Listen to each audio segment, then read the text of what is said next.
Hello students, welcome back to our channel. అందరూ ఎలా ఉన్నారు ఫ్రెండ్స్? అందరూ బాగానే ఉన్నారు అనుకుంటున్నా.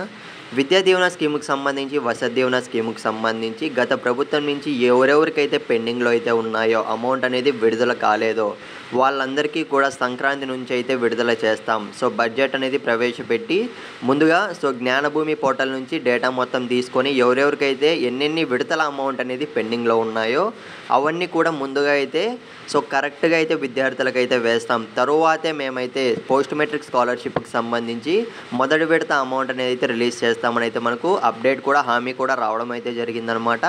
కాకపోతే ఇప్పుడు స్టూడెంట్స్ అయితే ప్రశ్నిస్తున్నారనమాట, అసలు గత ప్రభుత్వం నుంచి పెండింగ్లో అయితే మాకు 2 లేదా 3 విడతలు అయితే ఉన్నాయి, ఇప్పటికీ కూడా ₹1 కూడా కొత్త ప్రభుత్వం నుంచి అయితే రిలీజ్ అయితే చేయలేదు.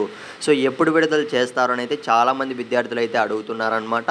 ఇకపోతే ఇటు చూసుకున్నట్లయితే ఫ్రెషర్స్ ఎవరైతే ఉన్నారో విద్యార్థులు, మొదటి విడత అమౌంట్ అనేది ఎప్పుడు విడుదల చేస్తారు? అసలు మేమైతే కాలేజెస్కి అయితే ఫీజెస్ అయితే పే చేసేసాం. సో మంత్రి వాళ్ళు చెప్పినట్లయితే డైరెక్ట్గా కాలేజెస్కే వేస్తాం, కాలేజ్ వాళ్ళ అకౌంట్స్కి అయితే వేస్తామని అయితే చెప్పారు. ఇప్పుడు మేము పే చేసేసిన వాళ్ళ పరిస్థితి ఏంటి? ఈ విధంగా చాలా విద్యార్థులు అయితే సతమతం అయితే అవుతున్నారనమాట.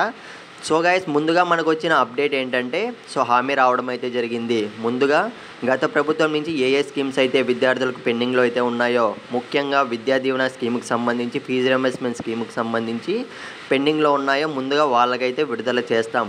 తరువాతే ఎవరైతే కొత్తగా ఫ్రెషర్స్ ఉన్నారో వాళ్ళందరికీ కూడా పోస్ట్ మెట్రిక్ స్కాలర్షిప్ తరపున అయితే మొదటి విడత అమౌంట్ అనేది రిలీజ్ చేస్తామని అయితే చెప్పడం జరిగింది. సో ఇప్పటికీ కూడా ఎటువంటి అఫీషియల్ అప్డేట్ అయితే లేదనమాట. సో ఇవాళ రేపు అనుకుంటూనే ఉన్నారు వాళ్ళైతే. సో అప్డేట్స్ అయితే ఇస్తున్నారు కానీ ఫీజు రింబర్స్మెంట్ స్కీమ్కి సంబంధించి ఒక్కరు కూడా క్లారిటీ అయితే ఇవ్వలేదు. సో అప్డేట్ రాగానే మీకు వెంటనే ఇస్తాను.